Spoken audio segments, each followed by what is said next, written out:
Quand vous grandissez dans la vie, ce à quoi vous ressemblez compte pour les gens. Ça devient important pour vous parce que c'est important pour les autres. Pourquoi? Pourquoi votre apparence a de l'importance? Parce que s'il ne vous aime pas, alors qu'il le fera. S'il ne vous accepte pas, alors qu'il le fera. Et la peur que nous avons, c'est la peur de finir seul. Que nous ne soyons pas assez, nous commençons à nous changer nous-mêmes. Tant de personnes m'ont rabaissé en me disant « Nick, tu as l'air trop bizarre, personne ne veut être ton ami, tu ne peux pas faire ceci, tu ne peux pas faire cela. » Et je ne pouvais rien changer de ma situation, ou juste me coiffer un jour et tout irait bien. Ce n'est pas comme ça que ça marche. Je ne pouvais pas changer ma situation. Je ne pouvais pas me réveiller un jour et dire « Hey, donnez-moi des bras et des jambes. J'ai besoin de bras et de jambes. » C'était si dur parce que les gens me rabaissaient. Et j'ai commencé à croire que je n'étais pas assez. J'ai commencé à croire que j'étais un raté. Et que je ne serais jamais quelqu'un que les gens aimeraient ou que les gens accepteraient. Et c'était tellement dur. Je ressassais en boucle que je ne pouvais pas faire de foot comme les autres, que je ne pouvais pas faire de vélo et de skate et toutes ces choses. J'ai commencé à déprimer. Je me suis demandé quel type de chemin de vie je devais vivre. Est-ce que j'étais juste là pour vivre puis mourir? N'y avait-il pas un but pour moi? N'y avait-il pas un but dans ma vie?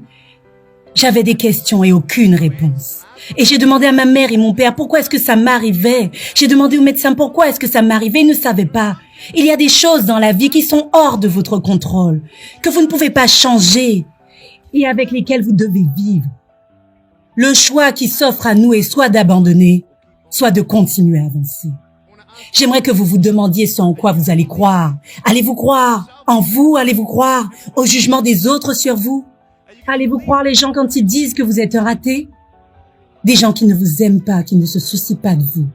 Je vais vous dire, la vie est intéressante, la vie est un voyage. Vous voyez ça? Ce téléphone ici? Disons que je veux arriver au téléphone, ok? Et je commence à partir d'ici. Maintenant, pour arriver au téléphone, ce n'est pas comme si j'allais commencer à méditer en fredonnant pour flotter dans les airs, n'est-ce pas? Ça ne marche pas comme ça. Je dois donc faire un pas à la fois, un pas à la fois, un pas à la fois. Vous ne pouvez faire qu'un pas à la fois. Je me fiche de la taille de votre pas, c'est seulement un pas à la fois. Vous ne pouvez pas faire deux pas en un, vous comprenez? Ça marche de cette manière, un pas à la fois. Et vous traversez des étapes dans cette direction, puis traversez des étapes dans l'autre direction. Donc vous vous perdez en chemin et parfois vous tombez. Mais honnêtement, en cours de route, vous pourriez tomber de cette manière. Vous voyez?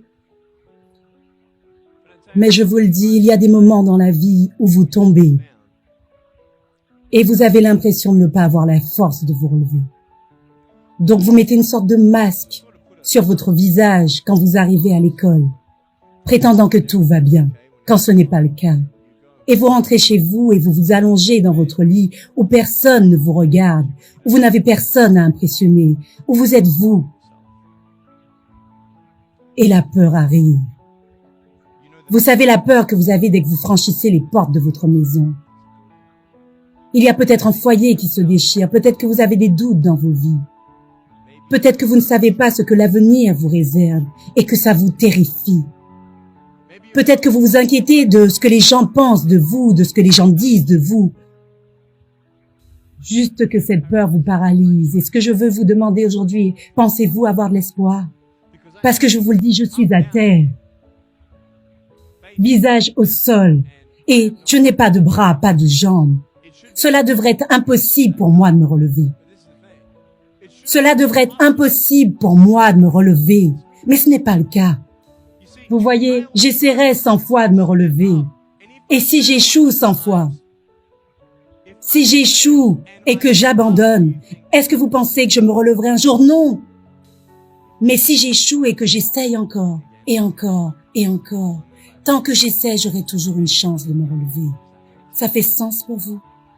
Et ce n'est jamais la fin, tant que vous n'avez pas abandonné. Et juste le fait que vous soyez ici devrait vous convaincre que vous avez une nouvelle chance de vous relever. Il y a toujours de l'espoir. Je ne suis pas ici aujourd'hui pour vous dire que je comprends votre douleur. Je ne suis pas ici pour vous dire que je sais ce que c'est d'être maltraité. Je ne sais pas ce que ça fait d'être traité de gros et d'avoir un trouble alimentaire. Je ne sais pas ce que ça fait d'avoir un foyer brisé. Je ne sais pas ce que ça fait. Mais je sais ce que ça fait d'avoir le cœur brisé. Et je sais ce que ça fait d'être seul. Et je veux que vous sachiez que j'ai trouvé ma force en Jésus-Christ, que vous allez trouver votre force dans ce que vous trouverez qui vous anime. Mais je veux seulement que vous sachiez que ce n'est pas la fin. Ce que vous allez devenir a de l'importance. Alors allez vous sortir de là plus fort. Et vous trouverez cette force pour vous relever comme ceci.